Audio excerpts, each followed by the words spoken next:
Hello दोस्तों, नमस्कार। कैसे हैं आप सब? स्वागत है आपका अपने YouTube channel Deepak Sharma passport पे।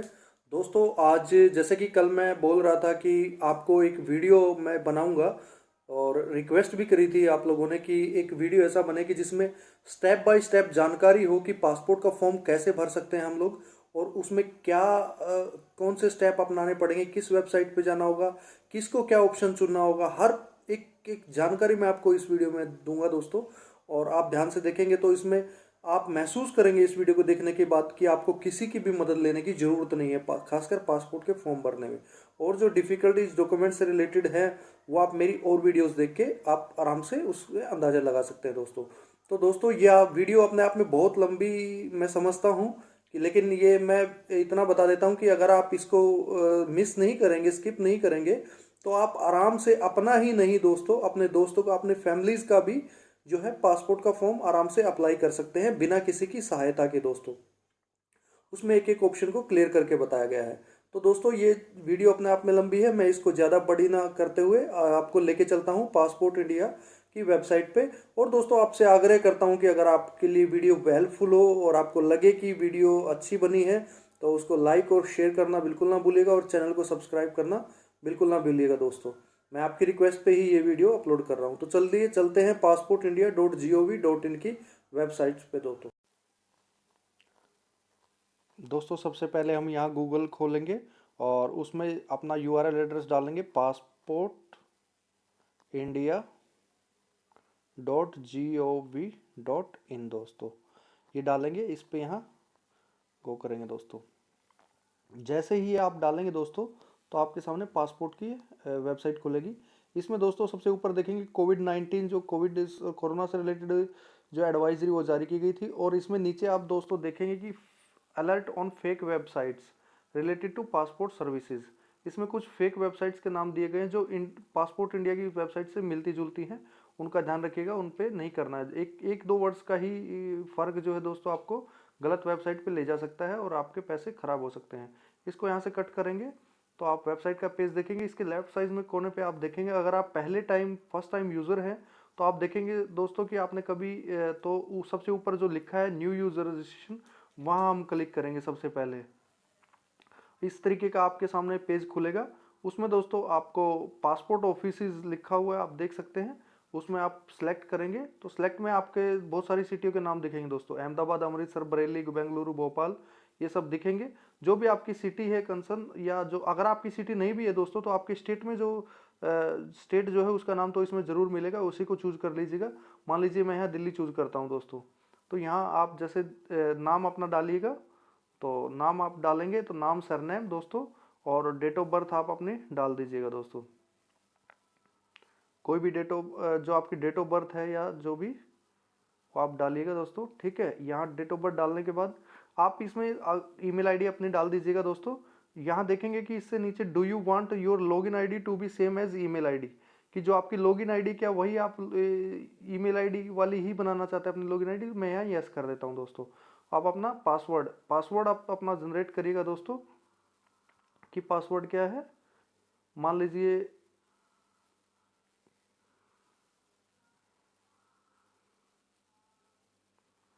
ये यहाँ पे पासवर्ड अपना डालिएगा दोस्तों।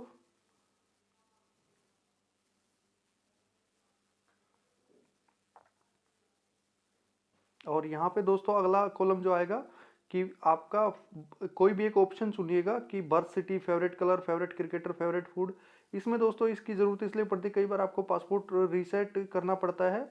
तो पासवर्ड के आगे जो हिंट क्वेश्चन है उसमें से मान लीजिए मैंने फेवरेट कलर चुन लिया है, वो आप अपना पसंद का जो भी आंसर डालना चाहिए वो डाल सकते हैं। ये आपको मदद मिलेगा करेगा दोस्तों पासवर्ड रीसेट करने में। कभी अगर आपको पासवर्ड एक्सपायर हो जाता है रीसेट करने में, जब आपको रीशेड्यूल करना पड़े या कोई भी आपको प्रॉब्लम आए, अपॉइंटमेंट लेना पड़े, इंक्वायरी अपॉइंटमेंट वगैरह, तो आप जो ये कैप्चा देख रहे हैं दोस्तों, आप इसको डाल के सबसे पहले ये डाल लीजिएगा दोस्तों। यहाँ पे ये थोड़ा सा कंफ्यूजिंग हो रहा है, ये बी है या 8 है, ये बड़ा ध्यान से डालना है दोस्तों। मैं यहाँ 8 डाल के कोशिश करता हूँ। तो ये देखिए दोस्तों हमारी रजिस्टर हो गई है। Thank you for registering on the passport Seva portal, to activate your account please click the link in email. इसका मतलब ये है कि रजिस्टर हो गया है दोस्तों पासपोर्ट सेवा पे, और इन्होंने एक लिंक भेजा है ईमेल आईडी पे, जो मैंने ईमेल आईडी डाली थी। तो इसमें हम सीधे ईमेल आईडी में जाते हैं दोस्तों। ईमेल आईडी अपना खोलते हैं कि कहाँ से इन्होंने कौन लिंक जो भेजा है मेरी ईमेल आईडी पे। तो उस मेल ये आप देखिएगा कि इस तरीके का लिंक आएगा दोस्तों। ये लिंक पे क्लिक करना है दोस्तों। लिंक पे क्लिक करते ही आप देखेंगे कि एंटर यूज़र आईडी है। हमें यहाँ एंटर यूज़र आईडी, अपनी यूज़र आईडी जो मैंने बनाई थी दोस्तों वो डाल देनी है। यहाँ पे मैंने ये डाल दी है और यहाँ सबमिट का बटन दबा देना है दोस्तों। सबमिट का बटन दबाते ही इसमें दिखा आ रहा है, देख सकते हैं आप कि your account has been activated successfully, please click to log in या पासपोर्ट इंडिया की वेबसाइट। आप यहाँ से भी क्लिक करके डायरेक्ट अपनी लॉगिन, ये पासपोर्ट की वेबसाइट पे ले जाएगी आपको सीधा। आप देख सकते हैं पासपोर्ट सेवा। ठीक है दोस्तों, आप अपना लॉगिन आईडी में अपनी फिर वो लॉगिन आईडी डालिएगा जो अभी एक्टिवेट डाल के करी थी, जो आपने बनाई थी। आप देखिएगा इसमें जैसे ही आप डालेंगे तो आपको कंटिन्यू का बटन दबाना है दोस्तों। जैसे ही आप कंटिन्यू का बटन दबाएंगे आपके सामने ये स्क्रीन आ जाएगी। पासवर्ड आपको डालना पड़ेगा दोस्तों, जो भी आपने पासवर्ड डाला था वो आप अपना यहाँ डालिएगा।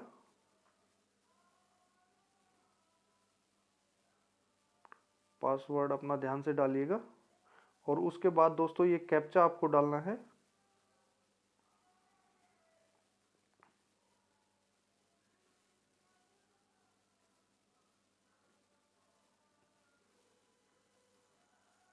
ये देखिए दोस्तों, जैसे हमने इस पर डाला तो ये हमें इस तरीके के आपके सामने ऑप्शन दिखाई देंगे। View submitted application. ये दोस्तों अगर इस लॉगिन आईडी से कोई पहले फॉर्म भरा होता तो यहाँ हम देख सकते हैं ऊपर वाले पे जाके सेकंड ऑप्शन पे आपको क्लिक करना है दोस्तों। ये भी मैं आपको बताऊंगा जब आपको ये पीसी, ये अप्लाई फॉर फ्रेश और रीइश्यूर पासपोर्ट, आपको अब जो भी आपका पासपोर्ट है पहली बार या रीइश्यू के लिए, तो वो सेकंड कॉलम में क्लिक करेंगे। अगर आपको वीज़ा के टाइम पीसीसी की जरूरत पड़ती है दोस्तों, apply for police clearance certificate, third number पे आप देख सकते हैं, उस पर क्लिक करके। या डिप्लोमेटिक या ऑफिशियल पासपोर्ट, जो गवर्नमेंट सर्वेंट होते हैं या जो राजदूत वगैरह होते हैं उनको डिप्लोमेटिक पासपोर्ट दिया जाता है, वो यहाँ पे होता है दोस्तों आइडेंटिटी सर्टिफिकेट के लिए। तो हमें यहाँ क्लिक करना है दूसरे नंबर पे, अप्लाई फॉर फ्रेश और रीइश्यू पासपोर्ट दोस्तों। तो आप देखेंगे आपके सामने इस तरीके की स्क्रीन खुल जाएगी और इसमें ऊपर लिखा है alternate apply for fresh reissue passport alternative 1। इसमें फर्स्ट नंबर पे आप पढ़ेंगे दोस्तों, you can fill application form online, inter connection is required, तो click here to fill the application form online. आपको यहाँ क्लिक करना है दोस्तों। अल्टरनेटिव 2 पढ़ने की आपको जरूरत नहीं है क्योंकि सॉफ्ट कॉपी इसमें लिखा है, डाउनलोड कर लीजिए, उसकी कोई भी आपको जरूरत नहीं। Click here to fill application online, ये यहाँ आ गया दोस्तों। अब आपको अपनी स्टेट चुन लेनी है। इसमें लिखा है दोस्तों स्टेट जहाँ आप, जो भी आपकी स्टेट, जिस स्टेट वो नहीं दोस्तों जहाँ आपका जन्म हुआ है, वो नहीं, स्टेट वो जहाँ जिस स्टेट के लिए आप अप्लाई कर रहे हैं पासपोर्ट अपना। मान लीजिए आप हैं झारखंड के दोस्तों और आप अप्लाई कर रहे हैं दिल्ली में, तो आपको यहाँ दिल्ली चुनना पड़ेगा क्योंकि दिल्ली ऑफिस के लिए आप अप्लाई कर रहे हैं।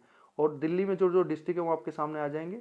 मान लीजिए ये रोहिणी में कर देता हूँ यहाँ पे। ठीक है दोस्तों, अब यहाँ पे दोस्तों अप्लाई फॉर फ्रेश और रीइश्यू पासपोर्ट, अगर आप पहली बार बनवा रहे हैं तो आप फ्रेश पासपोर्ट के लिए लिखेंगे यहाँ पे, मान लीजिए फ्रेश कर दिया। एप्लीकेशन नॉर्मल या तत्काल में वो आपको चूज करना है दोस्तों। नॉर्मल के लिए 1500 फीस है और तत्काल के लिए 3500 रुपये। तो यहाँ तो 1500 ही भरे जाएंगे, तो आप अपने अनुसार चुन लीजिएगा। और आप ज़्यादा यात्रा करते हैं, आपका पासपोर्ट का पेज ज़्यादा भरने के चांसेस रहते हैं ज़्यादा देशों में, तो आप 60 पेज का ले सकते हो, उसकी फ़ीस 500 रुपये ज़्यादा है। लेकिन मैं यहाँ नॉर्मल 36 पेज का करता हूँ। नेक्स्ट पे अप्लाई डालेंगे दोस्तों। देखिए दोस्तों यहाँ पे आपकी एप्लीकेंट डिटेल्स मांग रहा है, इसमें आप अपनी डिटेल भरिएगा, एप्लीकेंट डिटेल। तो मैं यहाँ दोस्तों अपना नाम वगैरह सब भरना पड़ेगा आपको। यहाँ पे नाम भरिए, यहाँ पे अपना सरनेम भरिएगा दोस्तों, जो भी आपका सरनेम है। ये दोस्तों ये ध्यान रखिएगा कि आप कोई भी नाम या डिटेल जो डालेंगे वो अपने डॉक्यूमेंट्स के अनुसार डालेंगे, जो आपके डॉक्यूमेंट्स में मैट्रिक वगैरह में, आधार में। या जेंडर अपना चूज करिएगा दोस्तों। और इसमें थर्ड ऑप्शन है, have you ever been known by other name, किसी और नाम से भी कोई आपका निक वगैरह नेम है तो जरूरत नहीं है दोस्तों, आप नो कर सकते हैं यहाँ। Have you ever change your name, कई लोग होते हैं जो अपना नाम कई बार बदल लेते हैं, पहले कुछ और नाम था अब, तो क्या आपने अपने कभी नेम चेंज किया है, तो आप उसमें नो, मैं नो कर देता हूँ। इसके आगे आप अपना डेट ऑफ बर्थ जो है दोस्तों वो डालिएगा, जैसे मैं यहाँ डाल देता हूँ। ठीक है दोस्तों, और is your place of birth out of India, क्या आपका जन्म जो है इंडिया से बाहर हुआ है, नो। तो अगर हुआ है तो यस डाल सकते हैं, उसके अंदर डिटेल डालिएगा। Place of birth, village, town, city, आपका जन्म कहाँ हुआ है वो आप डालिएगा दोस्तों, कि कहाँ आपका जन्म हुआ है वो मान लीजिए डाल दे। अब यहाँ दोस्तों स्टेट पूछ रहा है, स्टेट वो नहीं पूछ रहा है दोस्तों जहाँ आप रहते हैं, इसमें बहुत सारे लोग गलती करते हैं। स्टेट वो पूछ रहा है जहाँ आपका जन्म हुआ है वो किस स्टेट में हुआ है, ठीक है। अब मैं मान लीजिए दोस्तों मैंने जो भरा था वो मान लीजिए हरियाणा है, ठीक है। अब ये डिस्ट्रिक्ट पूछ रहा है, डिस्ट्रिक्ट वो नहीं जो रह रहे हैं, डिस्ट्रिक्ट वो कि जहाँ आपका जन्म हुआ वो कौन सा डिस्ट्रिक्ट में पड़ता है वो जगह। अब मान लीजिए मैं ये भर देता हूँ दोस्तों, ठीक है। अब मैरिटल स्टेटस, आप मैरिड हैं या अनमैरिड उसको चुन लीजिए। बच्चों के लिए तो सिंगल आता है, अगर आप डाइवोर्स्ड हैं, अगर आप विडो हैं, अगर आप सेपरेटेड हैं या मैरिड हैं, जो भी आपका अनुसार चुन लीजिए दोस्तों। अब यहाँ आता citizenship of India by birth, registration और नेचुरलाइजेशन और डिसेंट।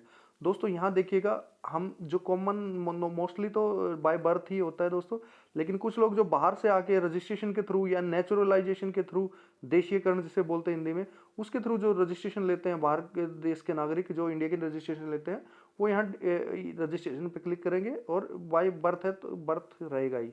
अब पैन नंबर दिखा रहा है दोस्तों, कोई जरूरत नहीं है उसको भरने की। वोटर आईडी, उसकी भी कोई जरूरत नहीं है दोस्तों।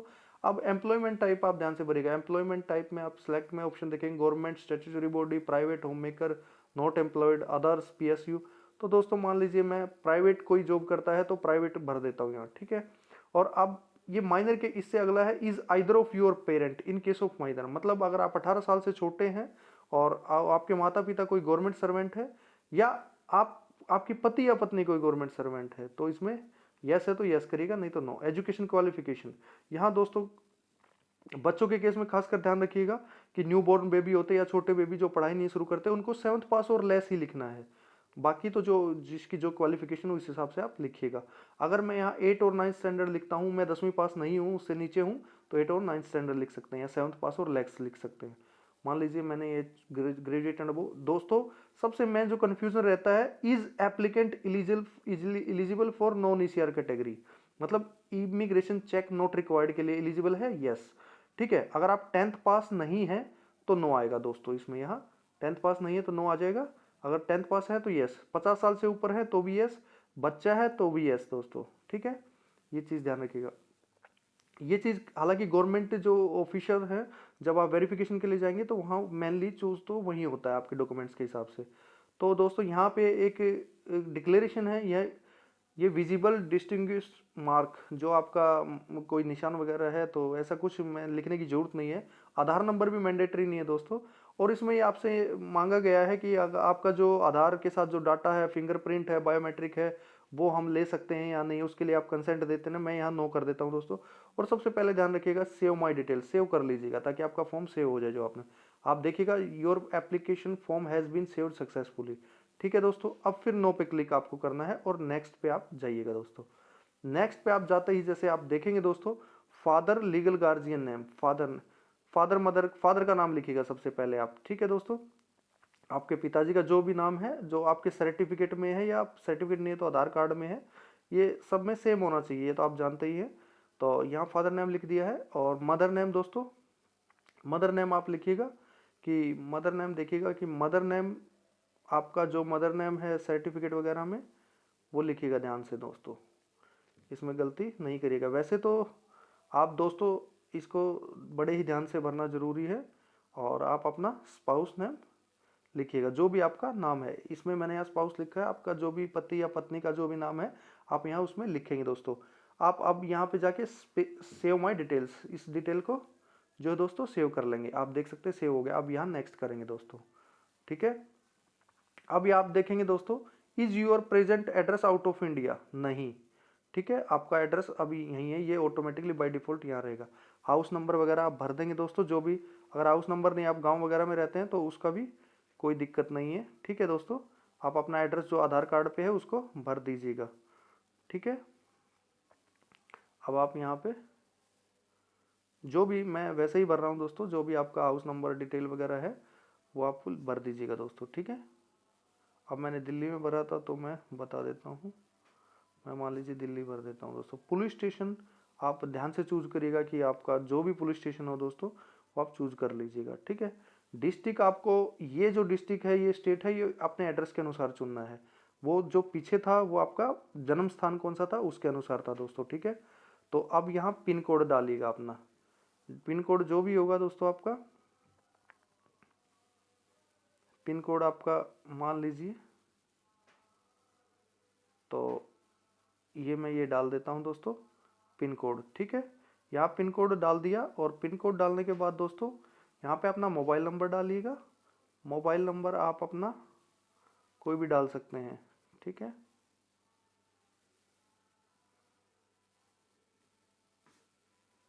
मान लीजिए कोई भी नंबर डाल सकते हैं, और इसमें इसके बाद अपनी ईमेल आईडी दोस्तों।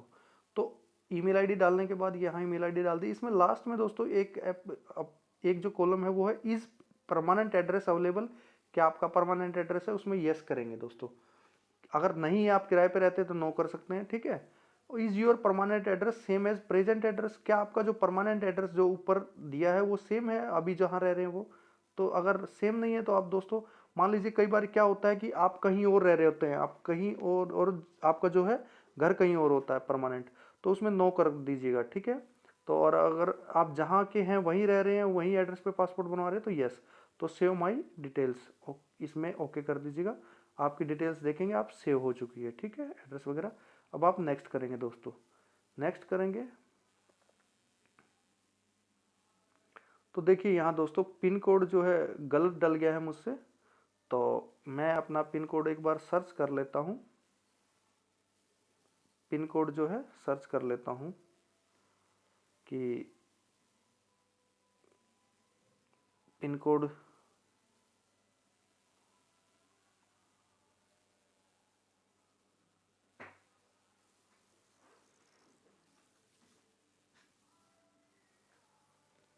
अपना पिन कोड ध्यान से भरिएगा दोस्तों, वो लेगा ही नहीं।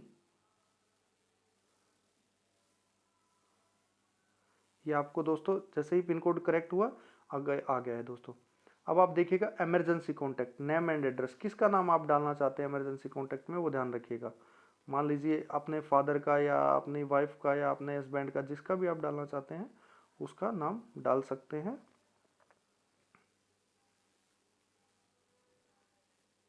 ठीक है दोस्तों, वो उनका पूरा एड्रेस भी डाल दीजिएगा, सबसे बेहतर रहेगा। ठीक है, और अब उनके बाद दोस्तों उनका मोबाइल नंबर, ये अपने मोबाइल नंबर से अलग डाल ले तो बेहतर होगा दोस्तों। अभी उसका रिसेंट ये है कि कई बार क्या होता है कि आप पासपोर्ट का मकसद होता है कि आप बाहर जाना है, और जब भी आप बाहर जाते हैं दोस्तों आपका अल्टरनेट नंबर एम्बेसी के पास होना चाहिए, पासपोर्ट अथॉरिटी के पास होना चाहिए किसी इमरजेंसी की सिचुएशन में। जो ताज़ा हालात में आप देख सकते हैं यूक्रेन में क्या हो रहा है, ऐसी जरूरत तो आपके अल्टरनेट नंबर की पड़ जाती है, तो कोशिश करिए कि आप दूसरा नंबर डालें। तो दोस्तों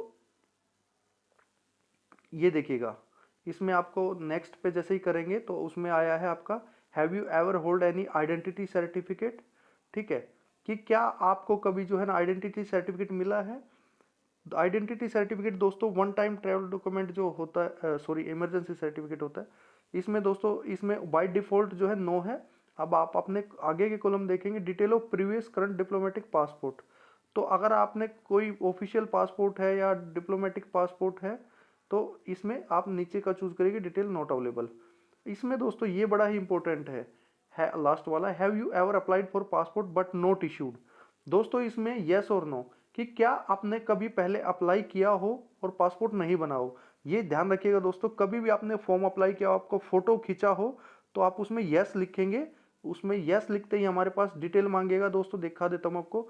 फाइल नंबर, जब आपने अप्लाई किया था उसका फाइल नंबर क्या था वो डालना है, डेट ऑफ अप्लाई, कब डेट अप्लाई किया था उसी स्लिप पे लिखा होगा, और किस पासपोर्ट ऑफिस के अंडर आपने अप्लाई किया था, उसमें ये सब डाल के सबमिट करेंगे। नहीं किया तो आप नो पे क्लिक करिए दोस्तों, और इसको यहाँ सेव करते रहिएगा साथ साथ, ताकि दिक्कत ना हो।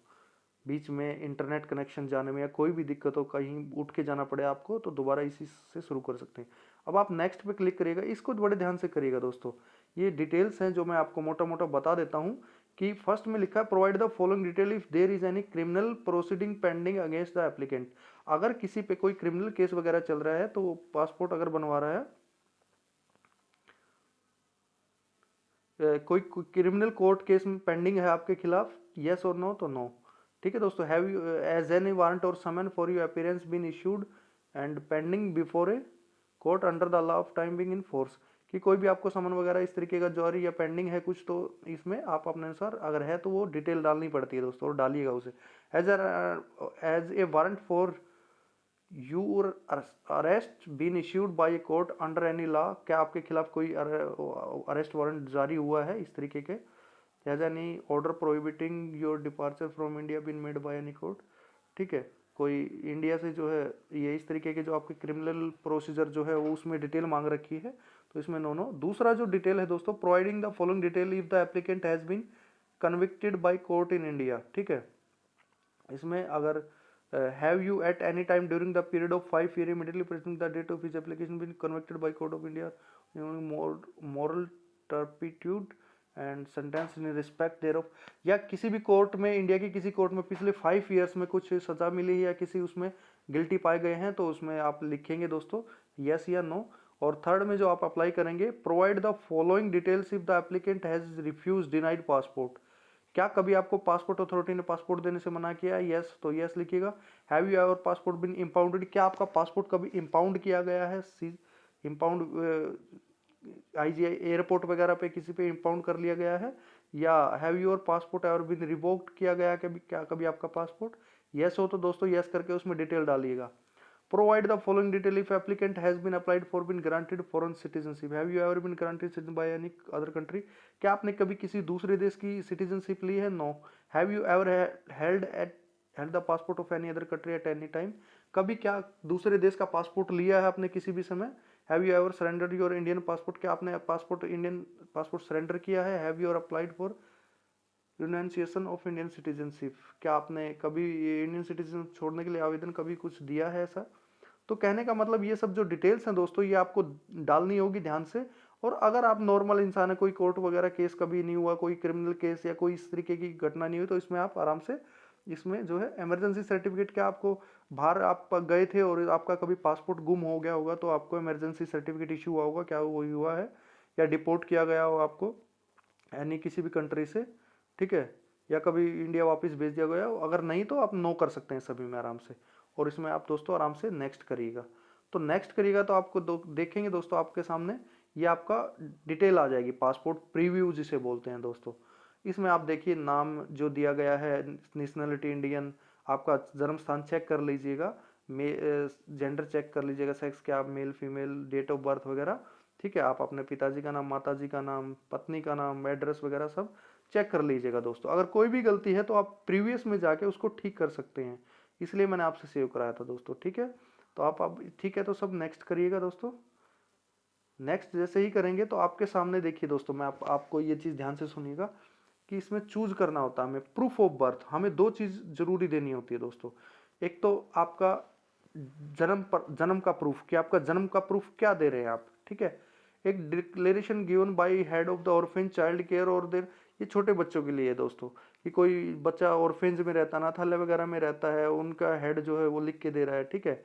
या आधार कार्ड, सिंपल आदमी आधार कार्ड भी दे देता है, या बर्थ सर्टिफिकेट है आपका, या पैन कार्ड है, या पॉलिसी बॉन्ड है, या मैट्रिक का सर्टिफिकेट है। लास्ट में आप देखेंगे मैट्रिक का, मैं चुन लेता हूँ मैट्रिक का, अगर आपके 18 से 50 के बीच में आयु है। इसमें दोस्तों एक जो है मैंने मैट्रिक का सुन लिया, लेकिन इसमें अगर एक और चीज़ है, अगर आप अपना हार्ड डॉक्यूमेंट्स नहीं लेना जाना चाहते, ऐसे ही चुनेंगे तो आपको जो है मैट्रिक का सर्टिफिकेट वहाँ लेके जाना होगा। अगर आप नहीं लेके जाना चाहते तो आप इसके बराबर में ग्रांट डिजी लॉकर एक्सेस है, अगर आप डिजी लॉकर से यहीं अपलोड कर देते तो आपको वहाँ ले जाने की ज़रूरत नहीं होगी दोस्तों कोई भी डॉक्यूमेंट्स। तो इसमें डिजी लॉकर एक्सेस दे के आप उसमें से अपलोड कर सकते हैं, ठीक है दोस्तों। अब यहाँ proof of present residential address, residential address में आप क्या देंगे, आधार कार्ड देंगे, आर्म्स का लाइसेंस है वो देंगे, या पासबुक है कोई सी बैंक की तो वो दे सकते हैं, बर्थ सर्टिफिकेट इशूड है तो वो भी दे सकते हैं दोस्तों, या किसी कंपनी में जॉब करते हैं रेपुटेड कंपनी में तो उनके लेटर हेड पे भी दे सकते हैं लिखवा के, या फोटो आईडी कार्ड दे सकते हैं, इलेक्शन का जो वोटर आईडी कार्ड होता है, ड्राइविंग लाइसेंस भी दे सकते हैं आपका, आप इलेक्ट्रिसिटी बिल भी दे सकते हैं, गैस कनेक्शन बिल भी दे सकते हैं, इनकम टैक्स असेसमेंट ऑर्डर भी दे सकते हैं, पैन कार्ड भी दे सकते हैं दोस्तों। लेकिन मैं आपको बताऊं पैन कार्ड में एड्रेस नहीं होता, इसमें दिया हुआ है तो, लेकिन पैन कार्ड में एड्रेस नहीं होता, वो नहीं चलता है दोस्तों। पेरेंट्स पासपोर्ट दे सकते हैं अगर आप माइनर हैं तो, ठीक है। इस तरीके से बहुत सारे हैं, तो आप यहाँ जनरली आधार कार्ड ही लोग दे देते हैं। तो इसमें भी डिजी लॉकर का ऑप्शन है, अगर उसमें एक्सेस करके आप अपना डिजी लॉकर का एक्सेस दे देते हैं तो आपको उसको भी ले जाने की ज़रूरत नहीं है। अब नीचे ऑप्शन जो आता है दोस्तों कि जो है आपको एसएमएस सर्विस के लिए 50 रुपये पे करने पड़ेंगे पासपोर्ट सेवा केंद्र या रीजनल पासपोर्ट ऑफिस में। उसमें अगर आपको दोस्तों यस करेंगे तो उसमें क्या है कि आपको पासपोर्ट की आपकी सारी की जानकारी मिलती रहेगी कि आपका पासपोर्ट कहाँ तक पहुँचा, आपका पासपोर्ट प्रिंट हो गया है। तो ये आपको रसीद भी मिलेगी बाकायदा रीजनल पासपोर्ट ऑफिस में। और अगर आप नहीं करते हैं तो आप नो भी कर सकते हैं यहाँ पे दोस्तों, ठीक है। अगर आप यस को हटा देंगे तो नो हो जाएगा, ठीक है। तो लेकिन मैं यहाँ यस कर देता हूँ, ठीक है। अब आपको कुछ नहीं करना है दोस्तों, ये ध्यान से देखिएगा। अब आपको जो है प्लेस, यहाँ पे ये ध्यान से देखिएगा, प्लेस दिख रहा है, प्लेस आप भरिएगा। जहाँ भी मान लीजिए मैंने दिल्ली के लिए मैं भर रहा था तो मैं दिल्ली भर देता हूँ, दिल्ली, ठीक है दोस्तों। और मैं यहाँ डेट के नीचे आई एग्री का ऑप्शन है, उस पर क्लिक करना पड़ता है दोस्तों। क्लिक करके दोस्तों, और अब आप प्रीव्यू देख सकते हैं, अगर आप अपना देखना चाहते हैं एप्लीकेशन फॉर्म क्या क्या भरा, कोई गलती तो नहीं हुई, या सेव कर सकते हैं। मैं इसको अगर आप प्योरली मतलब इस चीज़ से एग्री हैं कि मेरा सारी डिटेल ठीक है, आपने अच्छे से देखा है, तो आप अपने फॉर्म को सबमिट कर सकते हैं दोस्तों। जैसे ही सबमिट करेंगे दोस्तों, आपने देखा कि उसके बाद सबमिट करने के बाद यहाँ your application form has been submitted successfully. इस तरीके से आप एक लॉगिन आईडी में 5 फॉर्म भर सकते हैं दोस्तों। 5 फॉर्म भरने के बाद पे आपको जो दोस्तों आपके पास 2 तरीके हैं पे करने के पासपोर्ट की फ़ीस। मैं यहाँ क्लिक करता हूँ पे एंड शेड्यूल अपॉइंटमेंट पे दोस्तों। मैं आपको दिखा देता हूँ कि पे एंड शेड्यूल अपॉइंटमेंट पे आपके 2 तरीके हैं। एक तो ऑनलाइन पेमेंट का है दोस्तों, एक चालान पेमेंट का है। चालान एसबीआई में आपको भरना पड़ता है, वो रसीद लेके प्रिंट आउट, और उसका 2 से 3 दिन अपडेट होने में लगते हैं। आजकल तो सब ऑनलाइन ही कर देते हैं दोस्तों। तो आप यहाँ पे क्लिक करेंगे और आगे नेक्स्ट बटन पे जाएंगे दोस्तों, ठीक है। तो ये जैसे ही क्लिक करेंगे तो you have not taken appointment, कि आपने कोई अपॉइंटमेंट नहीं ली, घबराने की जरूरत नहीं, अभी हम लेंगे दोस्तों। ये आपका नाम आ गया, ये आपकी डेट ऑफ बर्थ आ गई, ये सब ARN application reference number. Next करेंगे इस पर। तो इस पर नेक्स्ट करेंगे तो दोस्तों यहाँ आपको इस तरीके का दिखेगा। जो जैसे मैंने दिल्ली के लिए अप्लाई किया है तो दिल्ली के जितने भी पासपोर्ट सेवा केंद्र या पोस्ट ऑफिस पासपोर्ट सेवा केंद्र है वो सब आपको दिखेंगे यहाँ पे, किस में कौन सी डेट किस तारीख की अवेलेबल है, ठीक है दोस्तों।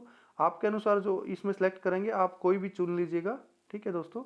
अब मान लीजिए मैं ये चुनता हूँ यमुना विहार वाला, और इसमें ये कैप्चा दोस्तों, मैं इसका एड्रेस साथ साथ नीचे आ जाता है, इसमें कैप्चा डालता हूँ, ठीक है दोस्तों।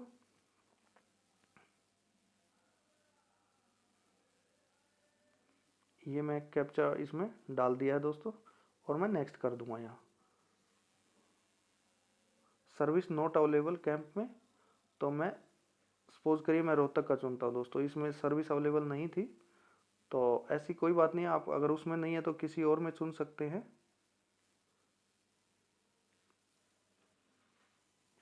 इसमें जैसे ही डाला दोस्तों आप ऐसा स्क्रीन देखने को मिलेगी, पे एंड बुक अपॉइंटमेंट। इसमें देखिए दोस्तों, आप अर्लीस्ट अपॉइंटमेंट डेट जो अवेलेबल है वो 28 अप्रैल की है, ठीक है। आप इस कैलेंडर पे चूज करेंगे तो 28 के अलावा भी आपके पास ऑप्शन है। जो ग्रीन कलर देख रहे हैं वो आप चुन सकते हैं, मई की 2, 3, 4 भी है अवेलेबल है। मतलब अर्लीस्ट जो सबसे अभी नज़दीक डेट मिलेगी वो 28 है। मान लीजिए मैं 28 ना लेके 29 लेना चाहता हूँ तो कैलेंडर पे चूज करके ग्रीन में से कोई भी एक चूज कर सकता हूँ। अब इस पे ऐसे हम पे एंड बुक अपॉइंटमेंट कर सकते हैं दोस्तों, ये इस तरीके का। बट कि in case amount get deducted from your account but the appointment is not booked, use direct payment link cut. इसका मतलब मैं आपको बताता हूँ, ओके करिए। इसका मतलब है कि अगर अमाउंट कट जाता है तो, और आपको उस नहीं दिखता है तो आप ट्रैक पेमेंट में जाके करिएगा दोस्तों। अब यहाँ देखिए इस तरीके का स्टेट बैंक ऑप्शन दिखेगा आपको। नेट बैंकिंग से करना है आपको, स्टेट बैंक की नेट बैंकिंग है या अदर बैंक की है, उस पर क्लिक करिएगा। अगर आपको कार्ड से पेमेंट करना है दोस्तों, डेबिट कार्ड से, तो स्टेट बैंक का डेबिट कार्ड, तो यहाँ अदर बैंक का डेबिट कार्ड है, तो यहाँ मैं यहाँ क्लिक करता हूँ दोस्तों। अब देखिए दोस्तों, यहाँ पे this payment mode is not available 11:45 से लेके मैं रात को, क्योंकि ये आपको बना रहा हूँ तो ये 12:15 बजे तक अवेलेबल नहीं है, ठीक है। तो आप इस तरीके से ले जाके दोस्तों उसमें अपना कार्ड नंबर डाल सकते हैं। कार्ड नंबर डालने के बाद जो है आप उसमें कार्ड नंबर जैसे ही डालेंगे आपके पास जो है दोस्तों, आपके पास अपना कार्ड नंबर, कार्ड की डिटेल डालेंगे, CVV डालेंगे, तो आप जो है उसमें आ जाएंगे दोस्तों, आपके पास ऑप्शन आ जाएगा। और OTP आएगा, आप OTP डालेंगे, OTP डालते ही आपके पास जो है सक्सेस हो जाएगा। OTP डालते ही दोस्तों आपको 10 सेकंड के अंदर जो है मैन इस तरीके के पेज पे लेके जाएगा, वो आपको इस तरीके के पेज आ जाएगा। इस तरीके का पेज आते ही आपको एग्जिस्टिंग यूज़र आईडी पे क्लिक करना है, ठीक है। अपनी लॉगिन आईडी जो आपने बनाई थी वो फिर से डालनी है। और मैं बता देता हूँ, कुछ लोग सोचते हैं कि जो 28 तारीख दिखाई थी वही 29 तारीख हमने चूज़ की थी वो मिल जाएगी। ऐसा नहीं है, आपको दोबारा लॉगिन आईडी पे लॉगिन करना होगा दोस्तों, और अपना पासवर्ड भी डालना होगा।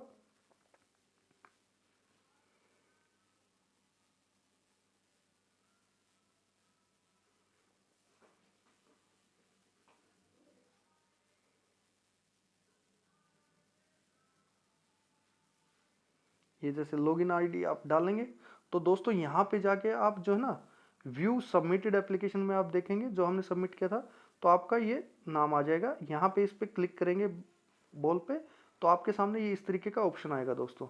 इस तरीके का जैसे ही ऑप्शन आएगा तो आप ऊपर देखेंगे एप्लीकेशन पेमेंट एंड अपॉइंटमेंट, यहाँ क्लिक करेंगे दोस्तों। और यहाँ पे ट्रैक पेमेंट स्टेटस पे जाना है दोस्तों आपको, ठीक है। ट्रैक पेमेंट स्टेटस पे जाएंगे तो आप देखेंगे यहाँ पेंडिंग दिखा रहा है, ठीक है। क्लिक हेयर टू, यहाँ क्लिक करना है आपको, ठीक है। मैंने क्योंकि पेमेंट नहीं की इसलिए मेरा फेल्ड हो गया, अगर आपका सक्सेस दिखा देगा। जैसे आप यहाँ करेंगे सक्सेस दिखा देगा। और फिर यहाँ इस लेफ्ट साइड में जाएंगे व्यू सेव सबमिटेड एप्लीकेशन, यहाँ पे जाइए दोस्तों, ठीक है। फिर आपको इसमें क्लिक करना है दोस्तों, ध्यान से देखिएगा, पेमेंट एंड अपॉइंटमेंट, और यहाँ पे एंड शेड्यूल अपॉइंटमेंट। आपकी पेमेंट हो चुकी है, डोंट वरी, पेमेंट आपकी सक्सेस होगी तो हो चुकी है, ठीक है। इस तरीके से जाएंगे और आपका वो दोबारा जो है वही, मेरे में क्योंकि मैंने पेमेंट नहीं करी थी इसलिए दोबारा ये SBI का ऑप्शन आया है। जिसकी सक्सेस हो जाएगी दोस्तों, वहाँ पे अपना सेंटर चूज करिएगा और ओके कर दीजिएगा, आपके सामने रिसिप्ट आ जाएगी दोस्तों, और उसको और मैसेज भी मिलेगा जो आपने नंबर दिया था। तो उम्मीद है दोस्तों आपको ये इसमें काफ़ी मदद मिली होगी, ठीक है दोस्तों। और अगर आपको ये वीडियो पसंद आई होगी और हेल्पफुल हो तो ज़रूर इसको लाइक करिएगा, और ज़्यादा से ज़्यादा शेयर और सब्सक्राइब करना बिल्कुल ना भूलिएगा दोस्तों। इसमें आपको मैंने कोशिश की है कि आप कहीं बाहर ना जाके खुद ही इसको अपना फॉर्म आप अपने तरीके से भर सकते हैं दोस्तों। और एक लॉगिन आईडी में मैंने जैसे कि बताया 5 फॉर्म आप इजीली भर सकते हैं। नमस्कार।